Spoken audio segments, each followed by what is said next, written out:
नमस्कार दोस्तों, मैं पूर्व सैनिक कपिल फौजी। आप मेरे को देख रहे हो लाइव और कपिल फौजी यूट्यूब चैनल पे। जितने भाई जुड़ रहे हैं भाई जुड़ते रहना और इसको वीडियो को शेयर भी करते रहना। शेयर इसलिए करते रहना कि ये 28 लाख पूर्व सैनिकों की न्याय, समानता, स्वाभिमान, आत्मसम्मान की एक जीत है। और वो जीत है जो 76 सालों में आज तक कोई भी समाज नहीं पा सका आजादी के बाद में। जो आज पूर्व सैनिकों ने जीत की हैट्रिक करी। उन अहंकारी व्यक्तियों ने, जिनको घमंड हो गया था सत्ता का, जिन्होंने क्योंकि कहते हैं कि लोकतंत्र पर नहीं, जिन्होंने लोक को नजरअंदाज करके तंत्र का मतलब लठ तंत्र उन्होंने स्थापित किया पिछले सालों में, कि आम नागरिक, आम पूर्व सैनिक या आम किसान कोई भी बैठे रहो, कोई रोता रहो, कोई चिल्लाता रहो, कोई न्याय मांगता रहो, कोई गिड़गिड़ाता रहो, पर सत्ता के नशे में इस तरह से चूर थे कि सिर्फ उनको कैमरे के आगे फोटो खिंचवाना था, दिन के अंदर 6-6 बार उनको कपड़े चेंज करवाने थे और धार्मिक फलाना धक्कड़ करके लोगों का पेट भरना था। ना तो देश के अंदर विकास, ना देश के बेरोजगारों को रोजगार। पर चलो मैं उसमें बात में भी नहीं जाता। मैं पूर्व सैनिक होने के नाते, एक सैनिक होने के नाते मैं सिर्फ करता हूं सैनिकों की बात, कि सैनिक सत्ता में बिठाने वाले 15 सितंबर 2013 की रेवाड़ी रैली, जब पूरा बीजेपी पार्टी के बड़े से बड़े जो माननीय आडवाणी जी, माननीय जोशी जी, स्वर्गीय स्वराज जी, मतलब सब उस व्यक्ति के खिलाफ, और पूर्व सैनिकों ने प्रधानमंत्री का दावेदार बना के प्रधानमंत्री का एक चेहरा पूरे देश में उतारा। क्योंकि इलेक्शन तो बहुत बाद में हुए हैं, जाके 14 में हुए हैं इलेक्शन तो। और पहले ही गुजरात के मुख्यमंत्री को प्रधानमंत्री का दावेदार बना दिया। किसने बना दिया? पूर्व सैनिकों ने। अब लोकतंत्र में सबसे बड़ी बात यह है कि हम परिवार में देख लो, अगर परिवार में भी कोई व्यक्ति किसी व्यक्ति को ऊपर चढ़ाता है तो उसका वो सम्मान करता है। पर यहां उल्टा हुआ कि पूर्व सैनिकों ने जिसको प्रधानमंत्री बनाया, उसी ने पूर्व सैनिकों के पेट पे लात मारी। 10 साल में ऐसे फैसले लिए गए जो पिछली 70 साल की सरकारों को एक तरह से सर्टिफिकेट देती कि ये ईमानदार थी। ऐसा नहीं है, ईमानदार वो भी नहीं थे, पर इन्होंने जो किच किया, वो कहते हैं ना कि मैंने तो खराब किया, पर अगले वाले ने और ज्यादा खराब कर दिया, तो पिछले वाले सांप हो गए, अच्छे हो गए। क्योंकि पहले वाला खराब था, उससे बाद में जो है वो उससे भी ज्यादा खराब निकल गया, तो पहले वाले तो ज्यादा अच्छे निकल गए। ये तो यार समाज की रीति है, मैं क्या कर सकता हूं इसमें। पिछले 10 साल में सबसे ज्यादा जो फैसले लिए गए वो पूर्व सैनिकों के खिलाफ लिए गए। One rank one pension Koshyari committee की साफ रिपोर्ट थी कि जो कम उम्र में रिटायरमेंट आ जाते हैं उनको वन रैंक वन पेंशन का लाभ मिलना चाहिए, उनको बाहर कर दिया गया। अहंकारी राजा ने 7 पे कमीशन आया। 7 के पे कमीशन में जो अलाउंसों में सिर्फ दुगना कि एक अलाउंस अगर 10 रुपये था तो उससे पहले जो 20 रुपये का फार्मूला चल रहा था, पर 2014 के बाद में इस फार्मूले को चेंज किया गया। नहीं, अगर जो छोटे रैंक के सैनिक हैं उनको कम और उनसे ज्यादा 3 से 4 गुना अब अधिकारियों को। यह सबसे गलत फैसला था इस सरकार का। सबसे गलत फैसला इस सरकार का था कि जो छोटे रैंक के सैनिक थे उनको दबाया गया। लड्डू मिठाई तो टेमू टेमिए खिलाते रहे होली दिवाली पे, कभी राजस्थान पूछ गए बॉर्डर पे, कभी जम्मू कश्मीर पूछ गए। टेमू टेमिए लड्डू तो जबरदस्ती मुंह में देते रहे। लड्डू से आत्मसम्मान तो नहीं मिला, समानता तो नहीं मिली लड्डू से। तीसरा फैसला इनका कि जो फार्मूला, वो जो चपड़ासी है, जो सफाई वाला है, जो पुलिस का कोई सिपाही है या कोई हमारे जैसा सिपाही है सेनाओं का, उनके लिए फार्मूला 2.57 रखा गया। और जो सेक्रेटरी है उनके लिए 2.81। जो पहले से ही लंबी लंबी कोठियों में रह रहे हैं, लंबी लंबी गाड़ियों में घूम रहे हैं, कोट टाई पहन रहे हैं, घर के अंदर 10-10 नौकर चाकर हैं, घर के बाहर लिखा होता है गेट के ऊपर कुत्ते से सावधान, उनके लिए 2.81 का। और ये सरकार क्या कह के आई कि हम गरीबों की सरकार है। अरे गरीब तो हम भी हैं, मैं भी तो एक सिपाही आदमी हूं, पूर्व सैनिक हूं, नायक रैंक से हूं, मैं भी गरीब हूं। मैं कौन सा अडानी अंबानी के घर से गया हुआ था फौज में। डिसेबिलिटी पेंशन में एक जवान को 5,000 रुपया, और इनके आने के बाद में एक अधिकारी को 2,54,000 रुपया। अब इनकी गलतियां मैं दूसरी चीज में नहीं जाता, मैं सिर्फ सैनिक समाज में ही इनकी गलतियां देख रहा हूं। कितना सैनिकों को इन्होंने मतलब जो कहते नहीं दोहन किया, शोषण किया, आर्थिक से भी, सामाजिक रूप से भी, और समाज के अंदर जो राजनीतिक है उस रूप से भी इन्होंने उनका दोहन किया, शोषण किया है पूर्व सैनिकों। पहले की बात नहीं करता, पहले में क्या हुआ क्या नहीं यार, मेरी उम्र नहीं है इतनी, 2014 में तो मैं रिटायरमेंट आया हूं, उसके बाद मैं इनकी सरकार में मैं आया हूं। पिछली सरकारों ने क्या किया वो भी मैंने नहीं पता, मैं कोई उनको सर्टिफिकेट ना दे रहा, उन्होंने भी दोहन किया। पर यहां तो अलग ही चीज होगी, क्योंकि हर हाथ में फोन हो गया यार, सारी चीजें होगी, एजुकेशन होगी। क्योंकि पहले जब कोई भी फौज में जाता था तो 5वीं पास जाता था, आज 12वीं पास की बात तो छोड़ो, अब BA पास, MA पास, MC पास, पता नहीं क्या क्या करके जा रहे हैं फौज में। इन्होंने दोहन किया, आज लाले पड़ गए, गिड़गड़ाने लग रहे हैं। कल तो मैंने फोटो देखा था मोदी जी का, बीजेपी हेडक्वार्टर दिल्ली के अंदर, जब उनको माला पहना रहे हैं ना, जब नड्डा साहब उनके आगे खड़ी थी। आज पहली बार उन्होंने हाथ हिला के उनको पीछे नहीं कराया, आगे ही खड़े रहे, नहीं तो वो किसी को आगे आने दे रहे थे। मोदी अहंकार, घमंड। 1 साल तक देश के पूर्व सैनिक जंतर मंतर पे बैठे रहे, बड़ी बड़ी रैलियां कर ली।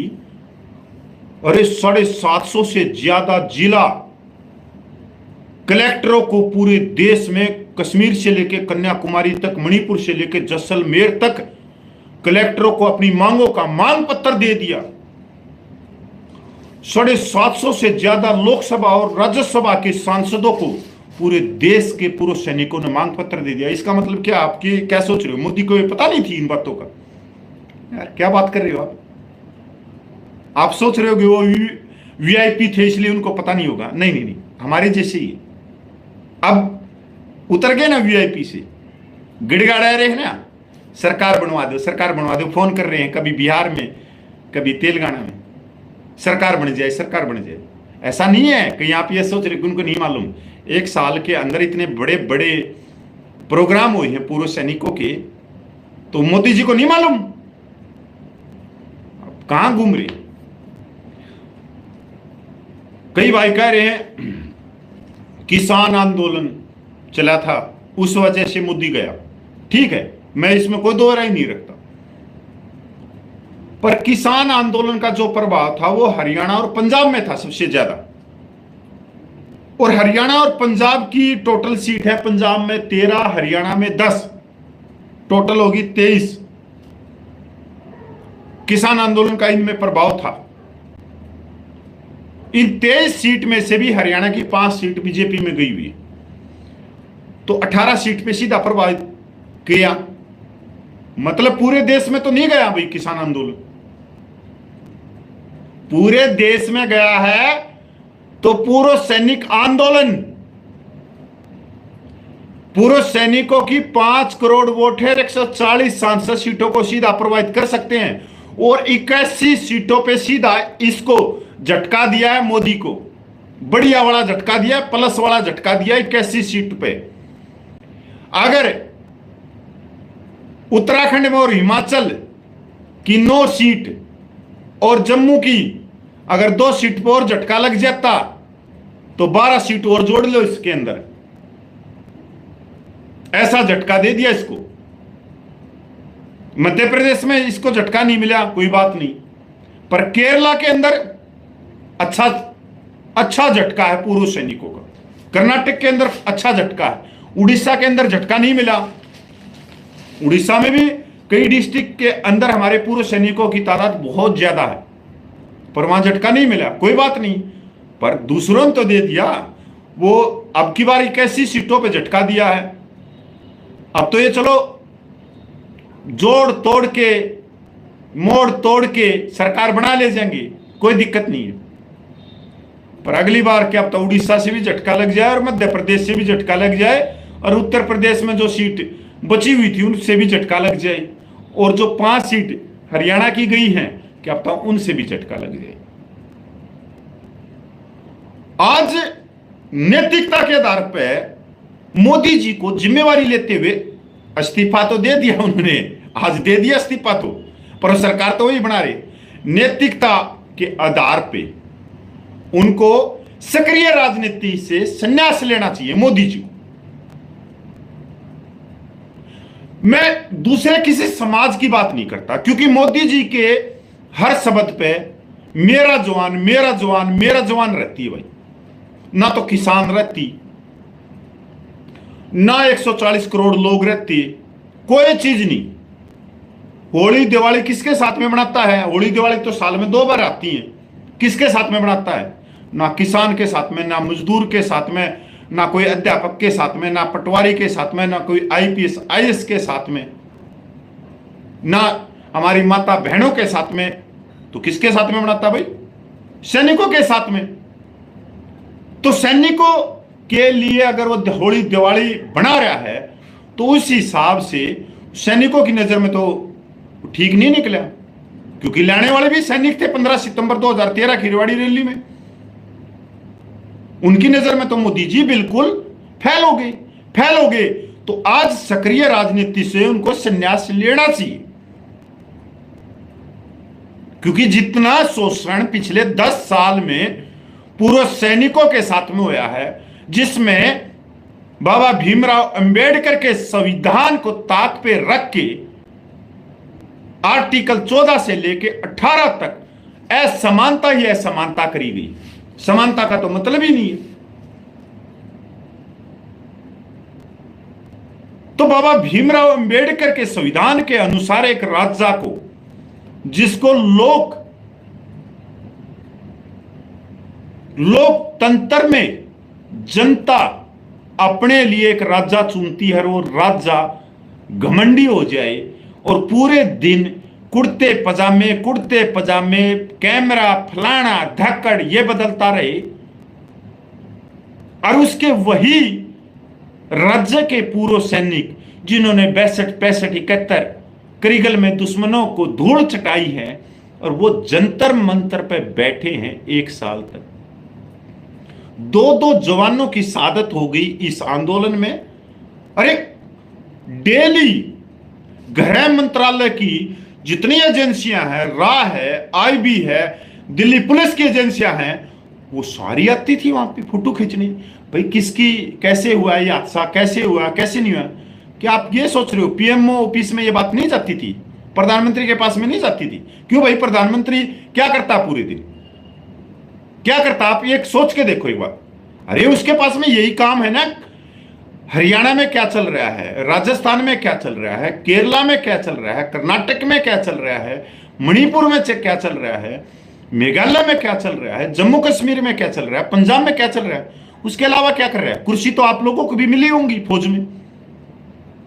कोई भाई नायक रहा होगा, कोई हवलदार रहा होगा, प्लाटून कमांडर रहा होगा, कोई सीएचएम रहा होगा, कोई एसए रहा होगा, कोई सीनियर जेसीओ रहा होगा, कोई सूबेदार मेजर रहा होगा। कुर्सी नहीं मिली आपको, टेबल नहीं मिली, तो आपका काम क्या था? यूनिट के अंदर देखना। यूनिट का मतलब पूरा देश हो गया वो। तो इसका मतलब इसका भी काम यही था, पूरे देश को देखना। पूर्व सैनिकों को नहीं देखा एक साल में, जबकि इसके पास में ये थी।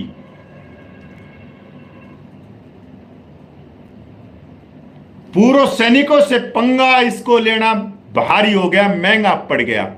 मैं क्लियर ये बात कहता हूं कि मोदी जी कान खोल के सुन लो बात। अगर पूर्व सैनिकों से आप पंगा नहीं लेते तो आज आपको गिड़गड़ाने की जरूरत नहीं थी कि ये आ जाओ, वो आप बिहार में फोन कर रहे हो, वहां से तमिलनाडु उसमें तेलंगाना में फोन कर रहे हो, आंध्र प्रदेश में फोन कर रहे हो। कभी छोटे छोटे जो आए हैं राजनीति के संगठन, उनके एक एक दो दो मेंबर चुन के आए, उनके पास में फोन कर रहे हो। अगर पूरे सैनिकों को आप जंतर मंतर पे देख लेते, उनसे बात कर लेते, तो आज ये नौबत नहीं पड़ती। फुल बहुमत पार कर देते आपकी। और हमारी कोई बड़ी मांग नहीं थी, सिर्फ 3 रिटायर्ड जजों की कमेटी कि निर्णय वो करे कि हमारी मांगे जायज है या नाजायज है। जायज है तो मान लेते, नाजायज है तो छोड़ देते। और माननी भी सरकार जब आ जाती जब, पर नहीं। आईना दिखा दिया पूर्व सैनिकों ने पूरे देश में आप लोगों को। कोई भाई ये सोचता है कि नहीं इसका प्रभाव ये है, वो है, ये है, वो है।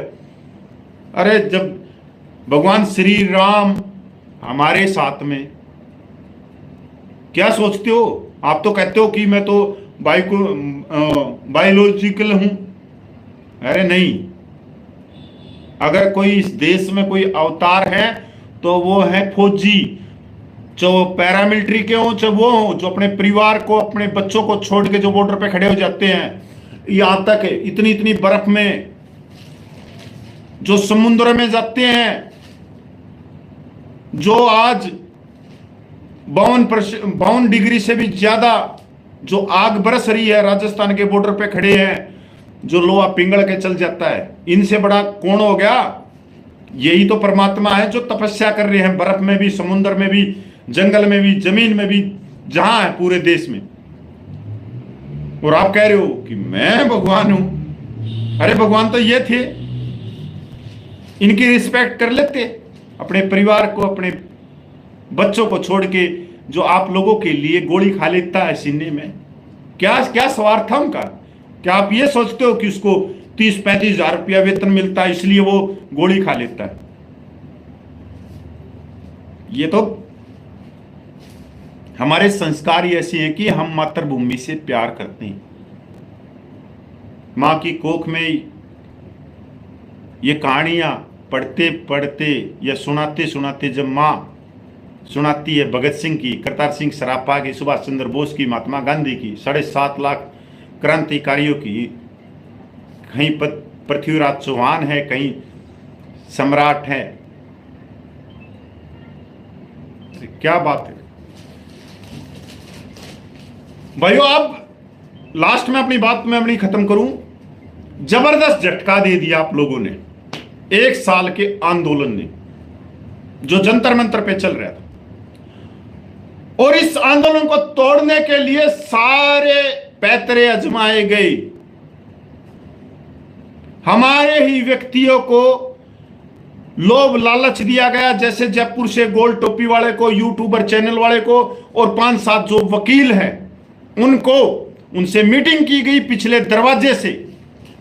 पर मैं इसके लिए पंजाब के 3.25 लाख पूर्व सैनिकों को सलाम करता हूं, और सबका सैनिक संघर्ष कमेटी और अलायंस जो उसकी साथ में जितनी कमेटियां जुड़ी हुई है पंजाब की, मैं उनको सलाम करता हूं कि आप लोगों ने अपना मैदान नहीं छोड़ा, क्योंकि ट्रेनिंग में कहा जाता है कि जीत के बगैर अपना मैदान मत छोड़ो। आप वो शख्स थे कि 17 सितंबर को पूरी प्लानिंग के तहत इस आंदोलन को तड़वाया गया, पर आप लोगों ने मैदान नहीं छोड़ा। आपने बताया कि हम वो नकली पूर्व सैनिक नहीं है जिनकी 22 इंच की साइकिल बारिक से लेके क्वार्टर तक चल ली है। अगर हमारी साइकिल चल ली भी है तो बॉर्डर तक चल ली है, और बॉर्डर पर जाकर सीना लगा लिया। और इसके साथ में मैं पूरे देश भर के पूर्व सैनिकों को सलाम करता हूं, जिन्होंने 2 कदम आगे बढ़ के सबका सैनिक संघर्ष कमेटी जो पंजाब की है उसका समर्थन किया, उसके साथ कंधे से कंधा मिला के चले। ये जीत आज किसी कपिल की नहीं है, ये जीत पूर्व सैनिकों की जन जन की है, 7.5 लाख माता बहनों की है, कि अहंकार का सिर नीचे कर दिया। क्योंकि हमने पता था कि हमारे से ज्यादा शक्ति किसी के अंदर है ही नहीं जो अपने घर परिवार को छोड़ दे। हमारी माता बहनों ने अपने सुहाग दे दिया इस देश के, इस तिरंगे के लिए। इनसे बड़ा कोई भगवान हो सकता है? मेरे लिए तो कोई है नहीं कोई परमात्मा इन माता बहनों से। और शास्त्र भी यही कहते हैं कि माँ बहन से ऊपर कोई भगवान नहीं। अरे माँ बहन के आगे तो अच्छे से अच्छे बड़े से बड़े प्रभु ने घुटने टेक दिए हैं। अरे श्री रामचंद्र ने भी झूठे बेर खा लिए थे, तो यार उनसे बड़ा कौन है? और जिन्होंने अपना पति दे दिया इस मातृभूमि के लिए। भगवत गीता में है कि वीर भोगे वसुंधरा, कि जो वीर होते हैं वही इस धरती का सुख भोगते हैं। और सुख कैसे भोगते हैं? जो अपनी मातृभूमि के लिए बलिदान देती है। ये गीता में है, ना कि माला जपने से भगवान मिल जाता, ना ना ना। पर ये मैं कहता हूं आज के दिन कि पूर्व सैनिकों ने ऐसा झटका दे दिया, ऐसा झटका दे दिया अहंकारी आदमियों को कि आज उनका मुंह भी उतरा हुआ है। अखबार में फोटो आ रहे हैं, अब सोशल मीडिया पे भी देख रहे हो, ऐसे चेहरा काला पड़ गया है 2 दिन में। कहां वो मशरूम खा रहे थे 1.5 लाख रुपए की, कहां 50-50 लाख के कैमरों से फोटो खिंचवा रहे थे। और ये वही सैनिक हैं जिन ऐसे ऐसे टी शर्ट में पहने हुए, आधो जो किसान भी हैं सैनिक, जिनके आधे कपड़े फटे हुए रहते हैं और खेती करते हैं, पूरे देश का पेट भी भरते हैं। उन्होंने ऐसा झटका दे दिया इन खिलाड़ियों को। ये तो कलाकार थे, ये क्या न मानने थे हमारे को पूर्व सैनिकों को। इनको ये थोड़ी मालूम था कि 75 साल हो गए हमारे को शोषण होते हुए, दरी कुर्सी हमने बिछा ली, इनके घमंड खा गया कि इनका नेतृत्व तो करेंगे तो बड़े वाले करेंगे, 1.5 किलो वाले, इनके ठेकेदार वही हैं। यही अहंकार इनको घमंड खा गया, जो इनको बात की टेबल तक नहीं आने दिया। पर अब आ जाओगे टेबल पे, अब आप क्या, विपक्ष पार्टी भी आ जाएंगी। ये तो सारी जगह बल्ले बल्ले हो रही है पूर्व सैनिकों की, हर प्रदेश में, हर डिस्ट्रिक्ट में। और पूर्व सैनिक ऐसे छाती फुला के, ऐसे चाहे कॉलोनी की बात हो, चाहे कैंटीन की बात हो, छाती फुला के ऐसे जा रहे हैं, आ रहे हैं। चाहे 1.5 किलो वाला कोई रिटायरमेंट भी हो, कोई साफ सुफ नहीं, जा भाई अपनी लाइन पकड़े। इतना ये बदलाव आपने नहीं किया। ये जो बदलाव किया, ये किया बाबा भीमराव अंबेडकर के संविधान ने।